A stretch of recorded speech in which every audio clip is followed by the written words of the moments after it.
A political storm is brewing in America's largest cities, casting a shadow over communities that have long been home to immigrants from around the world. The tension is palpable, as uncertainty hangs in the air and residents brace for what's to come.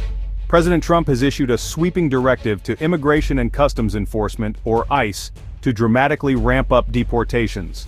The focus is clear. Major Democratic-run cities like Los Angeles, New York, and Chicago are now at the center of this intensified crackdown. These cities, often called sanctuary cities, have long resisted federal immigration enforcement, but now find themselves in the crosshairs of a renewed federal push. The administration's goal is nothing short of historic. What could become the largest mass deportation program in U.S. history? Thousands, perhaps even millions, could be affected if the plan is fully realized, with families facing the real possibility of being separated and lives upended overnight. This aggressive move has sent shockwaves through immigrant communities across the nation. Fear and anxiety have gripped neighborhoods, as families worry about loved ones being taken away. Children fear coming home to empty houses, and entire communities are left wondering who might be next. It's a calculated escalation in the ongoing, deeply polarized political battle over immigration. The debate has moved from the halls of Congress to the streets, with both sides digging in and the stakes higher than ever. By zeroing in on sanctuary cities, the Trump administration is turning up the pressure on local leaders, demanding they abandon policies designed to protect undocumented residents. City officials now face a difficult choice: comply with federal demands or stand by their communities and risk losing federal funding and support. For millions of undocumented immigrants, this policy is not just a political maneuver, it's a direct threat to their families, their livelihoods, and their futures in the only country many of them have ever known. The fear of being separated from loved ones is now a daily reality. The plan calls for the mobilization of thousands of federal agents, preparing for widespread raids and detentions. For the Trump administration, this fulfills a major campaign promise to crack down on illegal immigration. But for many, it raises the specter of social upheaval, protests, and even violence. Local officials and residents are already feeling the fallout. Families are being torn apart, children are missing school, and small businesses in immigrant neighborhoods are closing their doors. The economic impact is spreading, as fear keeps workers and customers at home. The policy has ignited a fierce national debate, exposing deep divisions between federal and local authorities. Town hall meetings have become battlegrounds, with passionate arguments on both sides and no easy answers in sight. Supporters of the crackdown argue that it's necessary for national security and the rule of law. They believe strong enforcement will deter illegal immigration and protect American jobs and communities. Critics, however, see the policy as a cruel, politically motivated attack on vulnerable families. They warn that it will sow distrust, break apart communities, and damage America's reputation as a nation of immigrants. As federal agents prepare to act, cities across the country are bracing for unprecedented conflict and turmoil. The coming weeks will test the resolve of local leaders, the resilience of immigrant communities, and the very fabric of American society. Los Angeles erupted in protest against the new deportation plan. What began as a few scattered demonstrations quickly grew into a massive movement, with people from all walks of life pouring into the streets. The city, known for its diversity and vibrant culture, became a battleground for voices demanding change. The air was thick with chants, the sound of footsteps echoing through the city's boulevards as thousands gathered to make their voices heard. Thousands marched, making the city a symbol of resistance. From students and teachers to workers and families, the crowds represented the full spectrum of Los Angeles. Their banners called for justice, unity, and an end to what many saw as an unjust policy. The sheer size and energy of the protests captured the attention of the nation, turning LA into a focal point for the growing movement. Tensions soared as protests led to unrest and over 500 arrests. The atmosphere grew increasingly volatile, with confrontations between demonstrators and law enforcement becoming more frequent. Sirens blared, and the city's streets became a patchwork of peaceful marches and sudden clashes. A protester was seriously injured by a rubber bullet, raising questions about police tactics. The incident sparked outrage among activists and community leaders, who demanded accountability and a review of crowd control measures. For many, it became a symbol of the risks faced by those standing up for their beliefs. ICE agents targeted day laborers in Upland, fueling more anger and fear. The presence of federal agents in nearby communities sent shockwaves through immigrant neighborhoods, intensifying the sense of vulnerability and injustice. Stories of families separated and livelihoods threatened spread rapidly, adding urgency to the protests. The city is deeply divided. Protesters demand justice, while isolated looting complicates the response. While the vast majority marched peacefully, a small number took advantage of the chaos, leading to property damage and further straining relations between demonstrators and authorities. This division made it harder for the city to find common ground. Authorities struggle to balance protecting protest rights with maintaining order.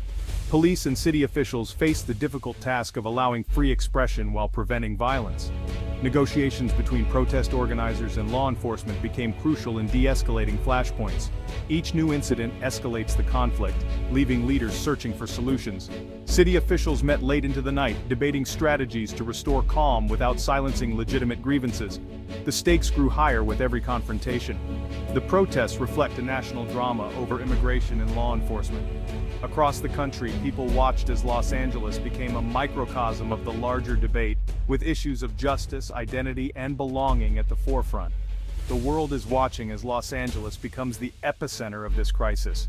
International media outlets broadcast images of the unrest, highlighting the global significance of the events unfolding in the city. City leaders must de-escalate tensions and address the root causes of anger. They called for dialogue, promising reforms and urging calm, but many residents remain skeptical, demanding concrete action and lasting change. The unrest continues as federal policies remain in force. Night after night, demonstrators return to the streets, determined to keep the pressure on until their voices are truly heard. The city's future hangs in the balance. As Los Angeles stands at a crossroads, its residents, and the world, wait to see what comes next, hoping for a resolution that brings justice, healing, and unity to a city in turmoil. Protests and property damage have battered Los Angeles's economy. Small businesses, especially in neighborhoods like Little Tokyo, face devastating losses. Many owners support the protests but are now struggling to survive. Mayor Karen Bass reduced curfew hours, crediting law enforcement's efforts to restore order. She walks a tightrope, supporting immigrants and protest rights while trying to restore calm. The city's leadership is working to de-escalate conflict and support residents. Economic strain highlights the hidden costs of political conflict. Mayor Bass's response will determine if Los Angeles can heal from this period of division. A legal battle has erupted between the federal government and California over control of the National Guard. President Trump and Governor Newsom clash over deploying troops for immigration enforcement and civil unrest. This standoff raises critical questions about states' rights versus federal power. The outcome could set a precedent for future conflicts nationwide. Local communities are caught in a constitutional tug-of-war, complicating efforts to maintain order. The decision will shape the balance of power and the future of immigration enforcement. For Los Angeles, the stakes are immediate and profound. In the midst of a sweeping immigration crackdown that has already sent shockwaves through communities across the nation, an event occurred that would send tremors through the very foundation of the American legal system. The legal world was left reeling as news broke of an incident that many believed could never happen in the United States. Wisconsin Judge Hannah C. Dugan, a respected figure known for her commitment to justice, was arrested by federal agents in a dramatic and highly publicized operation. She stands accused of assisting an undocumented immigrant in evading Immigration and Customs Enforcement, or ICE agents who were waiting at the courthouse. According to federal authorities, Judge Dugan allegedly directed the individual to a secure, less conspicuous courthouse exit, allowing him to avoid immediate detention. This act, while seen by some as an act of compassion, is being portrayed by others as a serious breach of federal law. The public arrest of a sitting judge is virtually unheard of in modern American history. The story exploded across national headlines, dominating news cycles and sparking heated debates on television and social media. For many observers, this bold move by federal authorities was interpreted as a direct and unmistakable message from the executive branch to the judiciary. No one, not even a judge, is above federal immigration law. The case has ignited a firestorm of legal and ethical questions, challenging the boundaries between judicial authority and the power of federal enforcement agencies.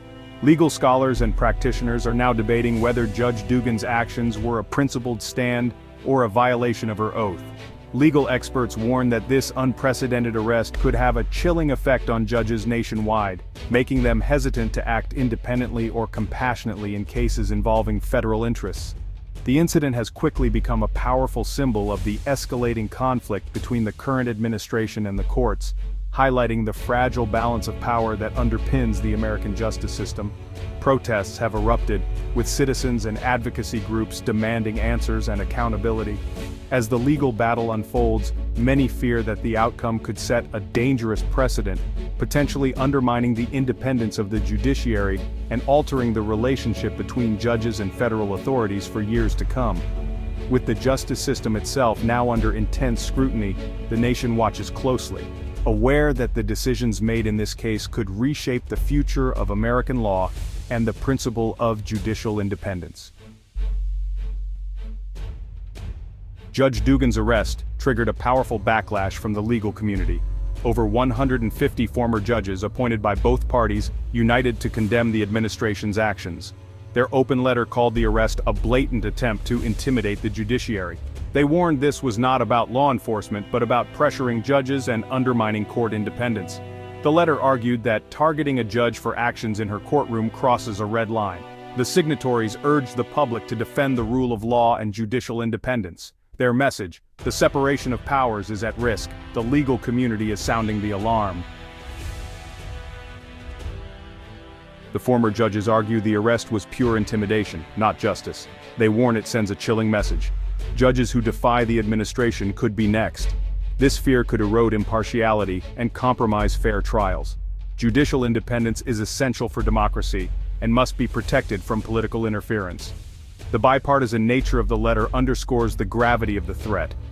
Public trust in the courts is at stake if judges are seen as political targets. The letter is a desperate call to defend the integrity of the justice system. The risk, a silent erosion of justice across the nation. The former judges also condemned the way Judge Dugan's arrest was handled.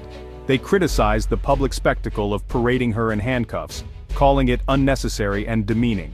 The move was seen as a political warning to other judges, violating Justice Department protocols.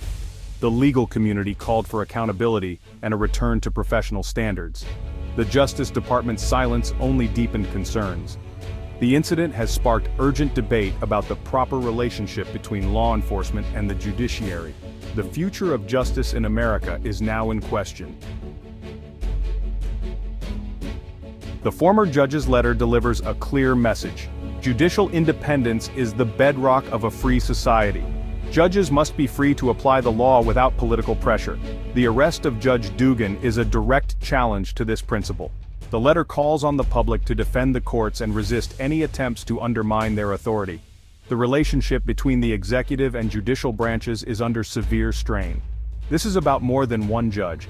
It's about the health of American democracy. A fair, independent legal system protects everyone from government overreach. The events surrounding Judge Dugan's arrest are a wake-up call to defend justice and democracy.